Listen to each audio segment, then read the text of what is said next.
अब मुझे बताइए कि कोरोना का परिणाम खाली भारत पे इतना ज्यादा कैसे हुआ? -23% चला गया जीडीपी ग्रोथ। चाइना का नहीं किया। पाकिस्तान जिसको आप दुश्मन राष्ट्र बोलते हो, उन्होंने लॉकडाउन नहीं किया। उनकी इकोनॉमी बढ़ी है सर। मतलब जो एक्सपोर्ट होता है चाइना का, उसमें 70% एक्सपोर्ट उन्होंने छीन लिया बांग्लादेश से और भारत से, क्योंकि हमारे यहाँ लॉकडाउन हो गया था, उन्होंने लॉकडाउन नहीं किया। और अब कपड़े के एक्सपोर्ट में 100 रुपए अगर उनके पास में आते तो 70 रुपए कपड़े के एक्सपोर्ट से आते हैं, और वो है पाकिस्तान। ठीक है, दुश्मन राष्ट्र हमारा। अब जब ये बोलते हैं कि आत्मनिर्भर भारत बना रहे, ये तो बड़ा जोक है। रेल सेल घेल भेल जो भी था वो सब बेच दिया, पूछ पूछ के बेच दिया कि 70 साल में क्या हुआ, हमने बताया ये हो गया, बेच दो। और बैंक हो गई, राष्ट्रीयकरण हो गया, बेच दो। हमने बताया एयर इंडिया, इंडियन एयरलाइंस हो गई, बेच दो। तो ये पूछ पूछ के जो बोला, इसको बोलते हैं आत्मनिर्भर हो गया। सब बेचकर आत्मनिर्भर कैसे बनते हैं मुझे नहीं पता। अगर देशभक्तों को पता हो तो बताए।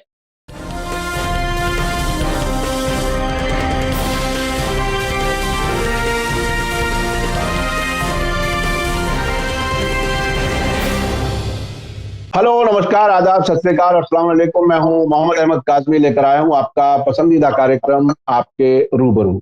आज मंडे है और आज हम नागपुर से अविनाश काकड़े जी से बात कर रहे हैं, जो किसान सेवा संघ के राष्ट्रीय अध्यक्ष हैं और बहुत ही बेबाक अंदाज में अपनी बात रखते हैं। गांधीवादी विचारधारा के लिए जाने जाते हैं। बहुत कम लोग रह गए हैं जो खुल करके अपनी बात रख सकें। एक अजीब माहौल है। गोदी मीडिया और सरकार ने जिस तरह से माहौल बनाया हुआ है, वो देश में बहुत ही अनहेल्दी, जिसे कह सकते हैं, स्वस्थ माहौल नहीं रहा है।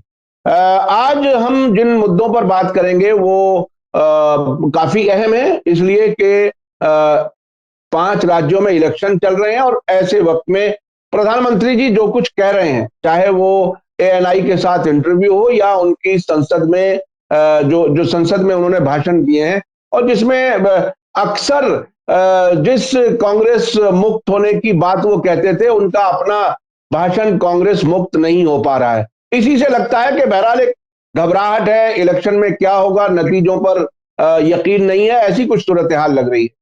अविनाश काकड़े जी, वेलकम है आपका। मीडिया स्टार वर्ल्ड को आपने समय दिया, बहुत बहुत शुक्रिया। आप ये बताइए कि इस वक्त अगर आपसे ये पूछा जाए कि प्रधानमंत्री जी का जो जो एक तरह से जहनी हालत जो कुछ है, वो क्या कुछ है सियासत में, अगर एनालाइज किया जाए स्पीचेस के जरिए, तो आप प्रधानमंत्री जी को इस वक्त इलेक्शन के सीजन में आपकी अपनी क्या राय है? नमस्कार। क्या है कि हमारे प्रचार मंत्री जी जो है, प्रधानमंत्री तो कम है, प्रचार मंत्री ज्यादा है, और वो नारों की दुकान है। हर रोज नए नारे गढ़ते रहते। काम करने से ज्यादा नारा पसंद हमारे प्रधानमंत्री हुए हैं। पहले प्रधानमंत्री लोग कहते बोलते नहीं थे, मगर वक्त पे बोल लेते थे, ये चुप ही नहीं रहते, ये किसी की सुनते नहीं। और दूसरा एक बात है कि ये जो एक बार जो बोला, राम का नाम इसीलिए लेते हैं कि एक बार जो बोला वो एक वचनी थे, एक ही बात करते थे एक बार, उसके लिए जान लगा देते थे। ये एक बार बोला कि दूसरे बार बात ही नहीं करते उस पर। जब भी इन्होंने कोई नारा दिया होगा, स्किल इंडिया, दौड़ो इंडिया, भागो इंडिया, नोटबंदी का इंडिया, जीएसटी का, दोबारा कभी बात नहीं करते है। तो ये हर वक्त नई शगुफा लेके आते हैं, नई बात लेके आते हैं, और पुरानी बात वो भूले बिसरे गीत रहती। पुराना इनको याद रहता है कि पूर्ववर्ती सरकार है।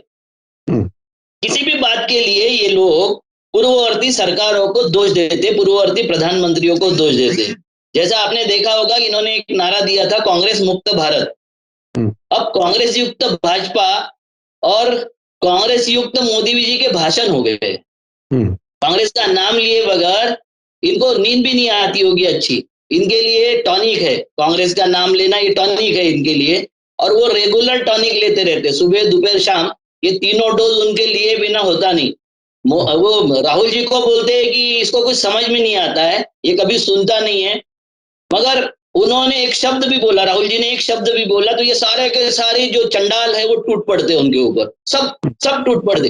भाई अगर वो काम का ही आदमी नहीं है, उसका कहीं काम का महत्व नहीं है, उसने कुछ किया नहीं, ना कर सकता है, तो उसके ऊपर टूट क्यों पड़ते हो?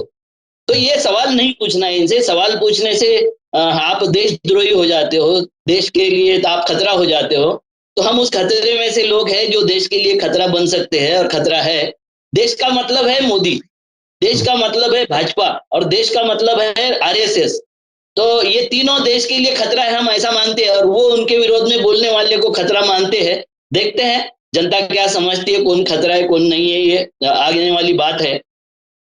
तो महंगाई के लिए मोदी जी ने नेहरू को जिम्मेवार माना है। अब इन्होंने, आपको बताता हूं कि जब पेट्रोल डीजल के दाम कम हो गए थे इंटरनेशनल मार्केट में, तो इन्होंने खुद को भाग्यशाली घोषित कर दिया था। तो कम होते हैं तो ये भाग्यशाली होते हैं, और ज्यादा हो जाते हैं तो नेहरू जिम्मेवार हो जाते हैं, नेहरू की नीति जिम्मेवार हो जाती है। आपको किस लिए लाया था? ये सवाल नहीं पूछना। ये सवाल पूछा तो आप देशद्रोही हो जाओगे। दूसरा है कि वो लाल किले से बोले हैं कि महंगाई के लिए कोरिया जिम्मेवार है, और लड़ाई हो रही है, वो हो रही है। अब तो किसी के साथ लड़ाई नहीं हो रही, तो ये कोरोना को जिम्मेवार समझेंगे। अब कोरोना को जिम्मेवार समझे तो हमारा जीडीपी जो था वो गिरना शुरू हो गया था नोटबंदी के बाद। 4% जीडीपी 8 का 4 आ गया था नोटबंदी के बाद। ये हरकत किसने करने को बोला था आपको? किसको पूछा था आपने? तो इसका कोई जवाब इनके पास में नहीं होता है।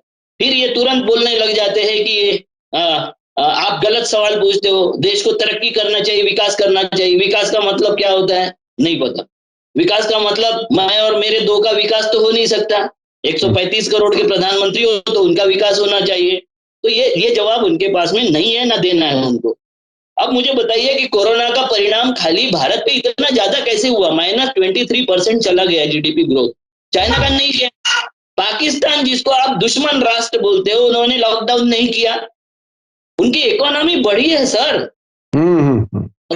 मतलब जो एक्सपोर्ट होता है चाइना का, उसमें 70% एक्सपोर्ट उन्होंने छीन लिया बांग्लादेश से और भारत से, क्योंकि हमारे यहाँ लॉकडाउन हो गया था, उन्होंने लॉकडाउन नहीं किया। और आप कपड़े के एक्सपोर्ट में 100 रुपए अगर उनके पास में आते तो 70 रुपए कपड़े के एक्सपोर्ट से आते हैं, और वो है पाकिस्तान।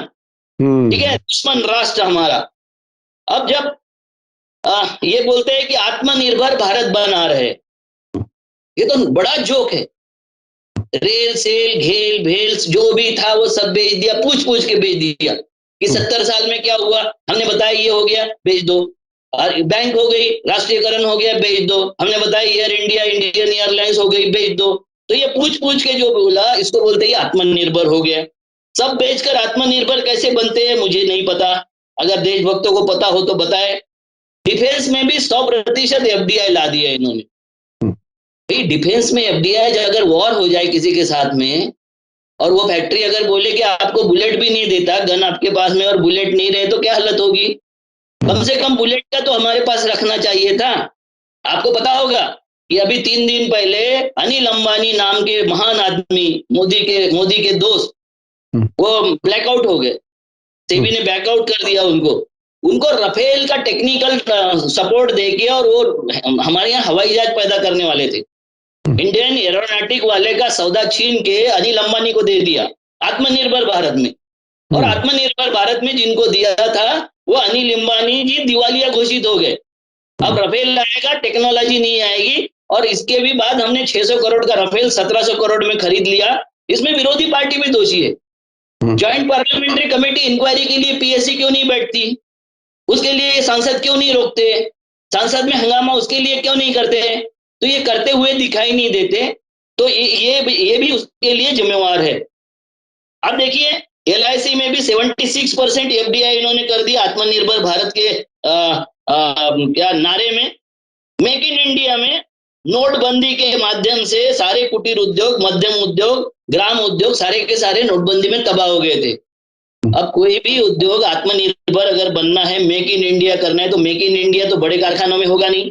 70-80% तो इंपोर्ट करते हैं अडानी अंबानी जैसे फैक्ट्री, और वो भी चाइना से करते हैं।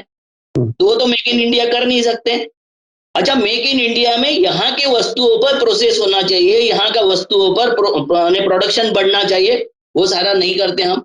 उनकी कमर तोड़ दी हमने नोटबंदी के बाद, और हम बोल रहे हैं मेक इन इंडिया कर रहे हैं। भाजपा के शासन में वो कहना था मोदी जी का कि हम क्रिएटिव और पोषक वातावरण बना रहे। मॉब लिंचिंग क्रिएटिव है या पोषक है? नर से नर पशु बनाने वाले वातावरण नर पोषक है या क्रिएटिव है? कौन सा है? क्रिएशन है ये कौन सा क्रिएशन है? ये क्रिएशन वो कौन से मैंने 4 गुंडों की संसद बुलाना, संसद नाम का भी तौहीन करना और जगह जगह वो लेके और उसके भड़काऊ भाषण देना और उसको पूरी सुरक्षा देना सरकार ने, ये कौन सी क्रिएटिविटी है? ये कौन सा पोषक वातावरण है? तो इसके जवाब इनके पास में नहीं है। ये बोलते कांग्रेस गुलामी की मानसिकता में जी रही है। गुलामी कौन करता है भाई? कांग्रेस का तो जिसको जो चाहिए वो बकवास करते रहता है, जिसको जो चाहिए वो बोलते रहता है। गुलाम बकवास थोड़ी करते हैं, गुलाम का तो सबसे पहले मुंह बांधा जाता है। भाई सबसे ज्यादा गुलामी अगर कोई होगी तो एक चालकानुवर्ती आरएसएस में सबसे ज्यादा गुलामी है। किसी को बोलने की कोई अवसर नहीं है, कोई कुछ बोल नहीं सकता, सच बात भी बोलने के लिए जिनका कलेजा हिल जाता है। जैसे मुसलमान के कितने सारे विद्वान मैंने देखा कि उनको ये जो विवाद होते हैं, इस्लामिक विवाद जो होते हैं उनके रहन सहन को लेके, उस विवादों के बारे में वो पर्सनल में तो बोलेंगे कि हाँ ये गलत है, मगर पर्सनल ओपन भी आके नहीं बोलते। तो ये संघी और मुसंघी के दोनों की इतनी दहशत पैदा कर दी इन्होंने समाज में कि सच बात बोलने के लिए भी सज्जन आदमी घबराता है। तो ये घबराहट को ये बोलते हैं क्रिएटिविटी है। दूसरा इनका कहना है कि महलों में रहने वालों को किसानों की व्यथा और छोटे किसानों की व्यथा समझ में नहीं आती।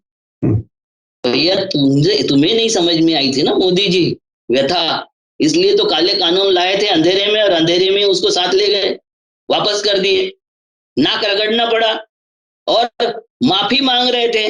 मगर माफी गुनाहों की तो हो नहीं सकती है भाई, माफी गलतियों की हो सकती है, वो गलती नहीं थी आपकी, गुनाह थे आपके मित्रों के लिए आपने वो गुनाह कर दिया था तो उसकी माफी मांग रहे थे। तो माफी मांगने वाले ये मत बताया ना कि महलों में रहने वालों को समझ में नहीं आता। आपका जो मोदी महल बन रहा है वो क्या है? सरकारी पैसे से जो बन रहा है। आपके पूरे देश में जो ऑफिसेस बन गए कोरोना काल में और नोटबंदी के काल में, वो क्या था? क्या महल नहीं बने? 7 मंजिला महल बना लिया आपने दिल्ली में। 70 साल की कांग्रेस अपना घर नहीं बना सकी, अभी भी सोचना पड़ रहा है उनको कैसे बनाए और कैसे नहीं बनाए। सबसे ज्यादा फंड आपके पास में इकट्ठा हो गया जिसका अकाउंट देने के लिए आप तैयार नहीं हो, कोई पॉलिटिकल पार्टी अकाउंट देने के लिए तैयार नहीं है और आप समझाओगे गरीबों की बात। काकड़े जी आगे बढ़ने से पहले एक दो चीजें मेरे जहन में आती है जो आपने अब तक बातें कही। एक तो धर्म संसद के बारे में आरएसएस प्रमुख ने अपने आप को उससे अलग करने की बात की। पिछले दिनों जो हमारी आपकी बात हुई थी लोकमत वाले प्लेटफॉर्म पर, उन्होंने कहा कि हमारा इससे कोई ताल्लुक नहीं। हालांकि वो कितना है क्या है। दूसरा, प्रधानमंत्री जी अब भी ये कहते हैं कि साहब हमारी तपस्या में कमी रह गई, हम समझा नहीं सके, हमारे कानून तो ठीक थे और हम किसानों के लिए हमसे बड़ा हितैषी कोई नहीं है। तो ये दोनों के अपने अपने क्लेम हैं। आप अपनी बात अपने तरीके से कह रहे हैं, उसके बाद आप क्या कहना चाहेंगे? मुझे ये बताइए, ये ना करने में तो इनका कोई सानी नहीं है। ये गोडसे को अपना अभी भी बोलते हैं क्या ओपन डायस पे? गांधी को मारने वाले गोडसे को बोलते हैं क्या अपना? ये हमारा संबंध नहीं बोलते। मगर गोडसे मुर्दाबाद बोलेगा कि इनका कोई आदमी बोल के दिखा दे, कोई है कोई माई का लाल भाजपा में या आरएसएस में जो गोडसे मुर्दाबाद बोल के दिखा दे। तो ये नर पशु पैदा करते हैं, ये नरवीर पैदा नहीं करते।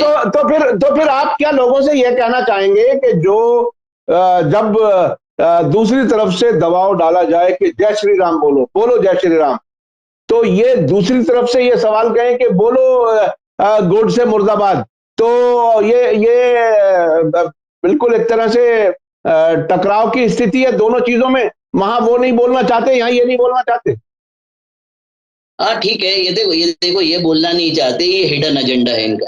ये जैसे ही बोलते हैं कि हमारा कोई मतलब नहीं है, तो इनका मतलब होता है इनके सारे वकील वो दाभोल करके मर्डर केस में खड़े हो गए थे। सारी की पृष्ठभूमि आप जांच के देख लो, आरएसएस की पृष्ठभूमि है। पानसरे मर गए थे, उनके इसमें हत्या में इनके सारे वकील खड़े हो गए थे। कुलबुर्गी के इसमें खड़े हो गए, गौरी लंकेश के इसमें खड़े हो गए। आप ये यहाँ से क्यों? कर्नल पुरोहित और वो जो है सांसद बनी बैठी है, उसके भी जो सपोर्ट में खड़े हुए थे, कौन खड़े हुए थे? अरे वो जो जम्मू कश्मीर में जिस छोटी सी बेटी की अरे साहब प्रधानमंत्री जी ने कहा था कि मैं माफ नहीं करूंगा, मैं माफ नहीं कर सकता। हाँ, माफ नहीं कर सकता क्या मतलब? ये मुंह जबानी है ना, वो हमारा नहीं है, ऐसे ही है। वो हाँ। जो जम्मू कश्मीर की बेटी थी जिसको बलात्कार के बाद हत्या की गई थी, उसके झंडे लेकर इनके लोग दौड़े थे ना रास्ते पर, वंदे मातरम और भारत माता की जय। अब सबको सजा हो गई है। तो जो झंडे लिए खड़े थे, झंडा बरदार बन रहे थे, भारत के राष्ट्रभक्त बन रहे थे, उनके पड़ना चाहिए ना पिछवाड़े पर अभी डंडे, उनको अंदर डालना चाहिए कि नहीं डालना चाहिए? ये नहीं करते हैं, ये उनका निषेध भी नहीं करते। किस आरएसएस के आदमी ने वो जो लड़की के हत्यारों और बलात्कारियों के लिए निषेध के लिए कहीं कुछ लिखा है या बोला है? तो ये सब पाखंड है, ये सब फ्रॉड है। प्रधानमंत्री जी काले कानून के बारे में कुछ नहीं बोले, शिक्षा के बदलाव के बारे में, नीति के बारे में कुछ नहीं बोले, मजदूरों का कानून का सत्यानाश किया उसके लिए कुछ नहीं बोले, टैक्स के बारे में कुछ नहीं बोले, महंगाई के बारे में कुछ नहीं बोले, बैंक दुर्दशा के बारे में कुछ नहीं बोले, बेरोजगारी के बारे में नहीं बोले, व्यापारियों पर कुछ नहीं बोले, व्यापारी आत्महत्या पर कुछ नहीं बोले, और बनावटी विवाद के बारे में कुछ नहीं बोले। ये खाली लफाजी करने के लिए कुछ बोलते हैं और बोलते रहे हैं। जैसे इनका एक लफाज है, केजे अल्फांसो, ईसाई है बेचारे, केरला के राज्य मंत्री बने बैठे थे, आईएएस अधिकारी है, और ये बोलते हैं अडानी अंबानी को भगवान मान लो। भैया तुम्हारे भगवान हो सकते हैं, हमको 33 करोड़ भगवान बहुत काफी है यार, और नए भगवान मत बताओ। तुम अगर आए हो भाजपाओं के साथ में तो ज्यादा बड़ा हिंदू बनने की प्रयास मत करो, क्योंकि नया मुसलमान 5 बार नमाज पढ़ के ये बताने का प्रयास करता है कि मैं ज्यादा बड़ा मुसलमान हूं, अब सारे मुसलमान मेरे से छोटे हैं, वैसा ये प्रयास कर रहे हैं अल्फांसो जी। ये पागल है। ये मैं जेठमलानी जी के जब पीएस थे जब से जानता हूं इनको, ये पागल है। मोदी जी ने क्या किया है इसका थोड़ा सा और बता देता हूं कि जनवरी 2020 में 29,355 करोड़ का सोना मिडिल क्लास को गिरवी रखना पड़ा था। जैसे ही लॉकडाउन हुआ मिडिल क्लास ने गिरवी रखा। दिसंबर 2020 में 48,859 करोड़ का सोना गिरवी रखा गया, और दिसंबर 2021 में 70,887 करोड़ का सोना गिरवी हो गया। जो मिडिल क्लास इनका सबसे ज्यादा सपोर्टर था वो बिक गया। सोना कब बिकता है? जब कोई दूसरा उपाय नहीं रहता है, उस वक्त सोना बिकता है। तो ये सोना इतने का इन्होंने बेच दिया, गिरवी रख दिया, और चेन्नई में 12 जगह, बेंगलोर में 12 जगह, कोच्चि में 12 जगह, विजयवाड़ा में 3 जगह, हैदराबाद में 2 जगह, नई दिल्ली में 1 जगह, पटना, भोपाल, भुवनेश्वर, गोवा, देश का कोई ऐसा कोना नहीं रहा जहां मिडिल क्लास का सोना गिरवी रख के बिका नहीं होगा। कोई मैंने मुंह दिखाने लायक नहीं रहे समाज में ये मिडिल क्लास मोदी भक्त। विशेष तौर से मैं बोलता हूं कि यही क्लास ने मोदी को लाया था, ये मुंह दिखाने काबिल नहीं रहे। आपको पता है कि अभी अभी एक एबीपी शिपयार्ड में ऋषि कमलेश अग्रवाल ने 23,000 करोड़ का खत्म कर दिया, बैंकों के 23,000 करोड़ रुपए खत्म कर दिया। सीबीआई ने केस दर्ज किया। नीरव मोदी से और विजय मल्ल्या से भी ज्यादा ये बड़ा गबन है। और मोदी जी के एक सिपाही कहते हैं कि ये कांग्रेस ने दिया हुआ था लोन। भाई कांग्रेस ने लोन दिया था शिपयार्ड का धंधा करने के लिए, मगर आपने अडानी को सारे शिपयार्ड सौंप दिए। मतलब सरकार माई बाप होती है, माई बाप ने अगर तय कर लिया है कि इस बच्चे की हत्या कर देना है तो कौन बचा सकता है? आपने उस अग्रवाल के शिपयार्ड को, इसने हर जगह ऐसा ही किया है। बिना वजह अंबानी और अडानी की संपत्ति इतने गुना नहीं बढ़ी, 1,000 करोड़, 1,000 गुना, 500-700 गुना संपत्तियां बढ़ गई है इनकी। फोर्ब्स के लिस्ट में पहले 10 में आ गए अडानी। ये चोर अडानी जो स्मगलिंग के केस में बार बार जेल में बंद होता था, जिसमें नाफ्ता का स्मगलिंग के कई अपराध उसके ऊपर दर्ज थे, ऐसा अडानी फोर्ब्स लिस्ट में आता है। तो ये सारे लोगों को बंद करके सारे लोगों के तरफ मैंने उनके ऐसे नियम बना देना है कि पुराने सारे उद्योगपति समाप्त हो जाए और मात्र अडानी जिंदा रहे। इसके लिए जो सरकार ने नीति नियम बनाए, वो नीति नियम वाले आज बता रहे हैं कि इसको लोन कांग्रेस सरकार ने दिया था। भाई कांग्रेस सरकार ने उद्योग के लिए लोन दिया था, कांग्रेस सरकार ने बेहतरी के लिए लोन दिया था। आपने तो सबको डुबाने का काम कर लिया, सबको मैंने भगाने के लिए भी पैसे ही आप लोगे, किसी भी अपराधी को भगाने का पैसा आप लोगे, उसको डुबाने की पॉलिसी आप बनाओगे और आरोप पूर्ववर्ती सरकारों पर लगाओगे। तो ये नौटंकी अब जनता समझने लग गई है और ये नौटंकी से अभी जल्दी तौबा करने वाली है। आप इतनी बात समझ लो कि मैं बोलता हूं कि वो जो राहुल जी है उन्होंने बोला था कि 5,35,000 करोड़ रुपए का बैंक लोन डूब गया। नहीं, मैंने एक अभी पिक्चर देखा था सुपर 30, उसमें ऋतिक रोशन ने काम किया था। मैं आपको सुपर 28 नाम का मोदी, नरेंद्र मोदी जी का पिक्चर दिखाता हूँ। बैंक के पैसे लूटने वाले जो सुपर 28 है, उसमें 29 है, मगर 28 गुजरात के है और 29 वा विजय मल्ल्या वो कर्नाटक का है। तो इसमें नाम जो है देशभक्तों के, वो देशभक्तों के नाम देखिए कि पहला नाम अभी आ गया है ऋषिकेश कमलेश अग्रवाल, दूसरा है विजय मल्ल्या, मेहुल चौकसी, नीरव मोदी, निशान मोदी, पुष्पेश वैद्य, आशीष जोबन पुत्र, सनी कालरा, आरती कालरा, संजय कालरा, वर्षा कालरा, सुधीर कालरा, जतिन मेहता, उमेश पारिक, कमलेश पारिक, नीलेश पारिक, विनय मित्तल, एकलव्य गर्ग, चेतन जयंतीलाल, नितिन जयंतीलाल, दीप्तिबेन चेतनन, सव्या सेठ, राजीव गोयल, अलका गोयल, ललित मोदी, रितेश जैन, हितेश नागोदर भाई, मयूरीबेन पटेल, आशीष सुरेश भाई, इन्होंने कम से कम 10 लाख करोड़ की लूट कर लिया। और ये सब गुजरात के हैं, अक्सर गुजरात के हैं ज्यादातर। मैंने सुपर 29 ये गुजरात मॉडल है। ये क्या गुजरात को खुशहाल बनाने के लिए पूरे देश का पैसा लेके वहां पहुंच गए या कहां चला गया ये पैसा? भाग गए वो भाग गए, गुजरात छोड़ के भाग गए, उनका कोई नहीं। और ये विशेष तौर से पाकिस्तानी नहीं है इसमें कोई भी, इसमें कोई मुसलमान भी नहीं है, इसमें कोई ओबीसी भी नहीं है, एसटी और एसटी भी नहीं है। ये सारे भक्त लोग हैं, महान भक्त, हिंदुत्ववादी भक्त है ये, जिन्होंने हिंदू धर्म की गरिमा बढ़ाई है, जिन्होंने हिंदू धर्म को बड़ा किया है, जिन्होंने हिंदू धर्म की नैतिकता और संस्कृति को बढ़ाया है, ये ऐसे लोग हैं। तो इनके बारे में जितना बोला जाए उतना कम है। ये पूरे देश को लूटने का, खसोटने का और सारी जनता को बर्बाद करने का काम ये हिंदू के नाम से कर रहे। ये तो बिल्कुल ऐसा लग रहा है सर जैसे दुनिया भर में यहूदियों के बारे में कहा जाता है ज़ायनिस्ट के, तकरीबन ये ज़ायनिस्ट हिंदू हैं जो पूरे देश को लूट रहे हैं। क्या कुछ है, क्योंकि ये खास जो तरीका है काम करने का, वो मैं समझता हूं वही है जो ज़ायनिस्ट का है।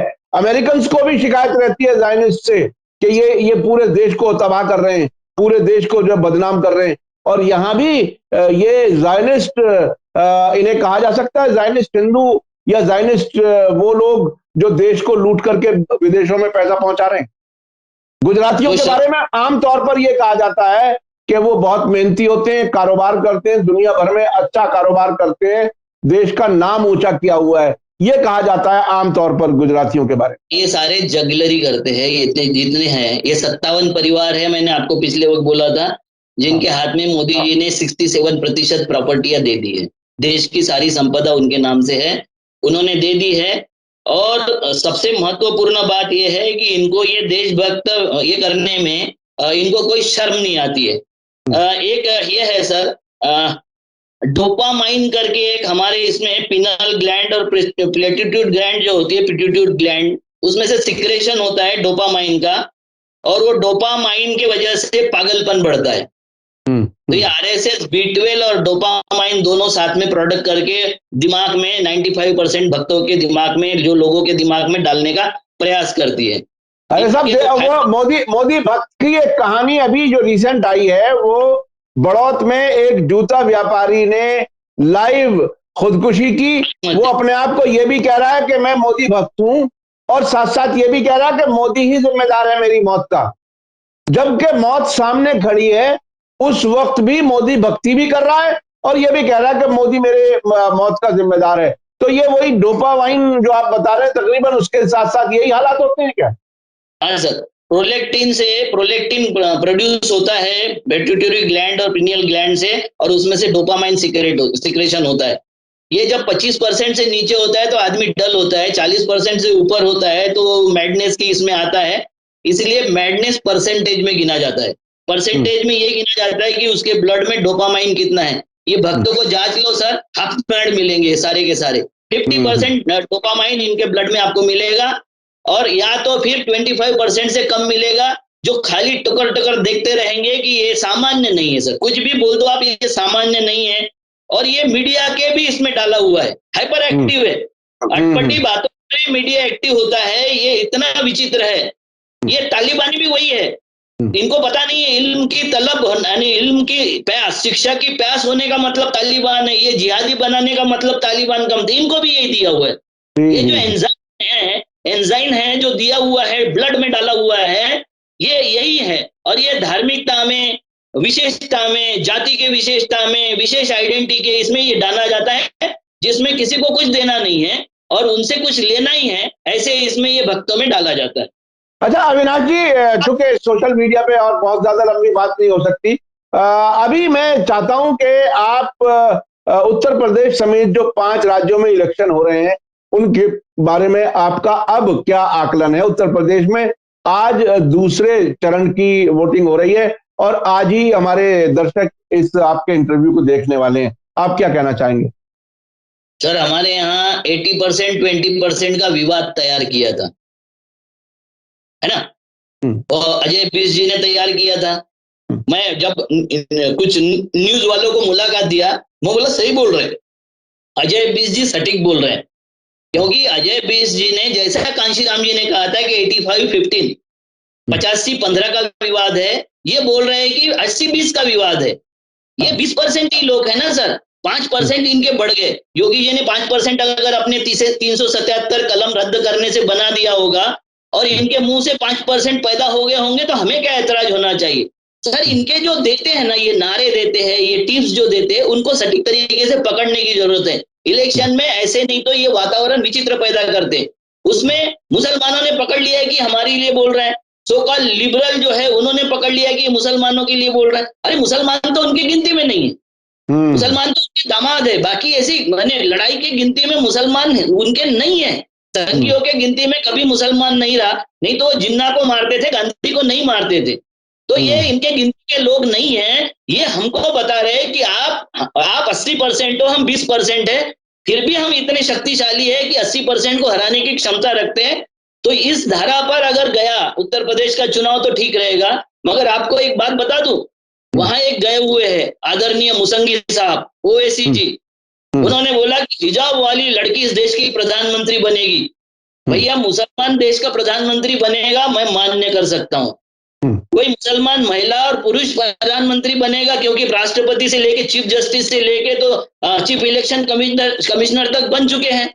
और कोई बोला कि प्रधानमंत्री बनेगा, मैं मान सकता हूं। मगर कोई कट्टरपंथी जो हिजाब के लिए बात करता है, उसी के लिए सारा समझता है, समर्पित करता है खुद को, वो या कठमुल्ला कोई दाढ़ी बढ़ा के मुंह साफ करके वहां बैठना चाहता है, तो मुझे नहीं लगता कि इस देश की जनता उसके स्वीकार करेगी।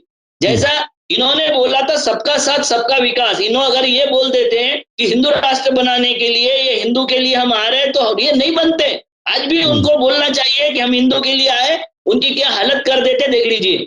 आपने देखा होगा तीनों जगह उन्होंने तथाकथित मीटिंगें बुलाए थे, जिसको यहाँ का सेकुलर मीडिया और भी सारा मीडिया जो संविधान की बात करता है उसको संसद बोलता है। शर्म आनी चाहिए हम सब लोगों को कि उसको, संसद तो हमारी एक है ना दिल्ली में।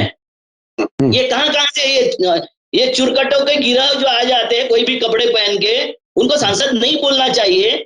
जैसे दाऊद अपने गिरोह की बैठक करता है, उसको सांसद नहीं बोल सकते, वैसे उनको भी सांसद नहीं बोल सकते। मगर हम लोग उनको ज्यादा बढ़ाते हैं, हम लोग उनको ज्यादा ये देते हैं, महत्व देते हैं। जैसा अभी एक विवाद आया था पीएफआई और सीएफआई की एक लड़की, जो पीएफआई केरला की पार्टी है, उनका ये समर्थक की बेटी है, उनको 200-250 वोट भी नहीं मिलते, इलेक्शन लड़े तो भी मिलेंगे नहीं। जैसे आपने कश्मीर में देखा होगा, वहां के जो विद्रोही थे उनको वोट नहीं मिलते थे, जीतते नहीं थे वो, मगर पूरे कश्मीर में आतंक मचाया हुआ था। तो ये आतंक मचाने वाले जो है, ये लोग, ऐसे लोगों ने वहां एक हिजाब के बारे में विवाद खड़ा किया। और ये 90 से चल रहा है विवाद, 90 के पहले हिजाब का कोई विवाद हमारे देश में नहीं, दुनिया में नहीं था सर। 90 के बाद रशिया ने जैसे ही अफगानिस्तान में कदम रखा, ये नए नए शिगुफे घटने लग गए। महिलाओं को शर्म होनी चाहिए क्या? बिल्कुल होनी चाहिए।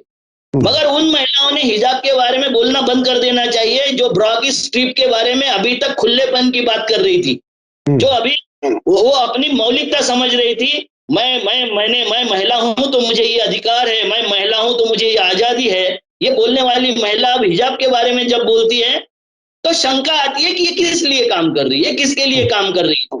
जिसका पहरावा उसने तय करना चाहिए, चाहे वो महिला हो या पुरुष हो।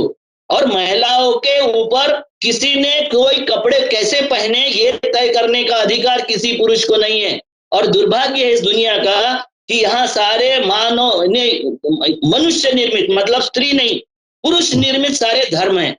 और सारे धर्मों में पुरुषों के ऊपर कोई बंदिशें नहीं है, सारी बंदिशें महिलाओं के ऊपर है। इसके बारे में सोचने की जरूरत है।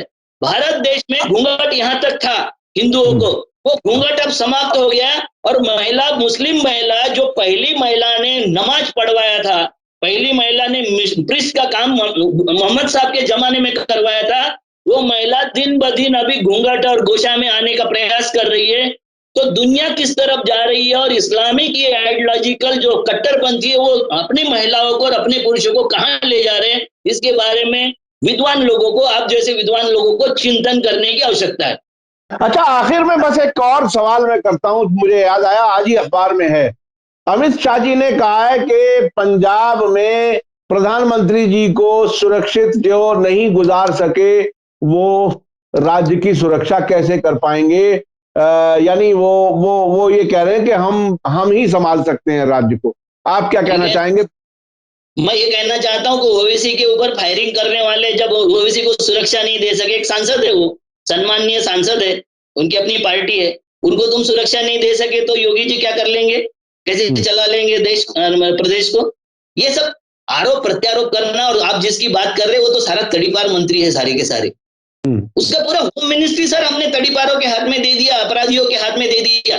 उनके अपने लड़के को बेल हो गई तुरंत, जबकि उसने मारा है, उसने जो एक्सीडेंट किया है वो समझबूझकर एक्सीडेंट किया है, उसमें दोष है सर। उसको बेल क्यों मिली? क्योंकि वो जाति, वो धर्म के वो लोग जो है वो जागरूक है। इस देश के जो वो ब्राह्मण लोग है, आरएसएसी लोग है, वो जागरूक है। आप बताइए मुझे कि मुसलमानों के बेल क्यों नहीं होती? जब मालेगांव विस्फोट में प्रज्ञा का नाम आया था, प्रज्ञा ठाकुर का, और उसका हैदराबाद विस्फोट में भी इन्हीं का हाथ आया था, समझौता विस्फोट में भी हाथ आया था, तो उसमें जो बंद किए गए थे मुसलमान लड़के, वो छुड़ाने के लिए ओवैसी वकील भाइयों ने क्या किया, कितने वकील खड़े किए, कितने अपने काफिल, डॉक्टर काफिल थे गोरखपुर को, उनको छुड़ाने के लिए कितने ये मुस्लिम का नाम लेके वोट मांगने वालों ने उनको छुड़ाने का प्रयास किया, कितने दिन में वो छूटे। इनके इसमें छुड़ाने के लिए 100 200 वकील खड़े हो जाते हैं। इनका चाहे वो मुंबई का मामला हो, चाहे वो कलबुर्गी का मामला हो, चाहे वो पानसरे जी का मामला हो, हर इसमें इनके दाभोलकर के मामले में 200 वकील आरएसएस खड़े कर देता है, और मुसलमान नहीं करता। क्योंकि मुसलमान भड़काने वालों को नेता बनाता है, नौटंकी करने वालों को हीरो बनाता है, समझदार और मदद करने वालों को वो जीरो बनाता है। ये मुस्लिम समाज का दोष है, इसमें मैं दूसरे को दोष नहीं देना चाहता हूं। बिल्कुल बिल्कुल, आपने सही कहा। मैं आपको और बता दूं, अपने दर्शकों को बता दूं कि जो जमीयत उलमा हिंद और जमात इस्लामी जिस तरह से बेगुनाहों को छुड़ाने का जो कुछ करती है, दिखावा कहिए, हकीकत कहिए, लेकिन हकीकत उसमें नहीं है, क्योंकि हमारे जो वकील हैं सीनियर, वो बाकायदा ब्लैक एंड व्हाइट में कोर्ट ऑर्डर्स में ये दिखा सकते हैं, और है मौजूद। जिस किसी को भी एतराज हो वो अदालतों का रिकॉर्ड देख ले। इनके वकील बाकायदा एजेंसियों के साथ मिलकर के उनको सजाएं भी कराते हैं। बेल अगर किसी की हो जाती है तो वो बेल होती है, मुकदमा कभी खत्म नहीं होता, और ना उन्हें बेगुनाह छुड़ाने की कोई कोशिश होती है। लेकिन चंदे का जो सिलसिला है, जो मुसंगी जैसे आप कह रहे हैं, उन मुसंगियों का चंदे का सिलसिला उसी तरह से चलता रहता है। लोगों के हमदर्द भी बने रहते हैं। एक बड़ा रेपुटेड मदरसा, वो जो लड़की है वहां की, कर्नाटक की, उसके लिए 5 लाख रुपए घोषित करके उसको शेरनी घोषित करते हैं। अगर शेरनी होगी तो शाह बानू होगी, शाहना बानू होगी, जिसने 3 तलाक, बिद्दत तलाक को कैंसिल कर दिया, जिसने सारे मुस्लिम महिलाओं को जो ये होता है गुजारा भत्ता होता है वो दिलवाया, वो शेरनियां है सर। हम गलत आइडेंटिफाई कर लेते हैं, गलत लोगों को हीरो बनाते हैं, गलत माने महिलाओं को हीरो बनाते हैं, और उसका खामियाजाना जो मुस्लिम समाज भुगत रहा है, हम भी भुगत रहे हैं। क्योंकि आप गलत हीरो पैदा करते, उनको दिखा के हमारे बच्चों को भी पोलराइज किया जाता है। इसको रोकना पड़ेगा कहीं ना कहीं। जी जी जी जी, बेशक बेशक। हाँ, बहरहाल मुल्क में कानून के जरिए और अपने संविधान के जरिए जो भी हक मिलता है उसी के जरिए जाना चाहिए, ना कि जज्बाती माहौल बना करके हालात खराब से खराब तक किए जाने चाहिए। इसी में मैं समझता हूँ देश की भलाई है। आपने बहुत से इश्यूज पर बहुत ही खुल करके अपनी बात रखी, बहुत बहुत शुक्रिया। खास तौर पर इकोनॉमी के बारे में जो गुजरातियों ने जिस तरह से बहुत बड़ी रकम विदेशों में ले जा करके गायब हो गए और कहां कहां चले गए, और गुजरात मॉडल किस तरह से पेश कर रही है भाजपा, वो सब आपने बताया।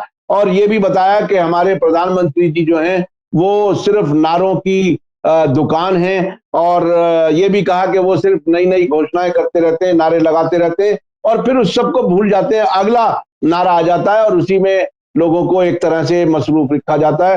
बहुत बहुत शुक्रिया, आपने वक्त दिया इसके लिए। हमारे दर्शक आपको बहुत ही दिलचस्पी से सुनते हैं, आपके बेबाक राय मैं समझता हूं लोगों तक पहुंचती है, वो बहुत ही अच्छा उसे अप्रिशिएट करते हैं। इसी के साथ मुझे दीजिए इजाजत, धन्यवाद, शुक्रिया, जय भारत, जय हिंद।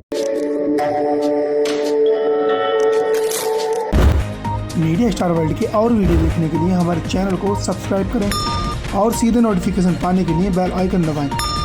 और अगर हमारी खबर सच्ची और अच्छी लगे तो अपने व्हाट्सएप, इंस्टाग्राम, फेसबुक और ट्विटर अकाउंट पर ज़रूर शेयर करें।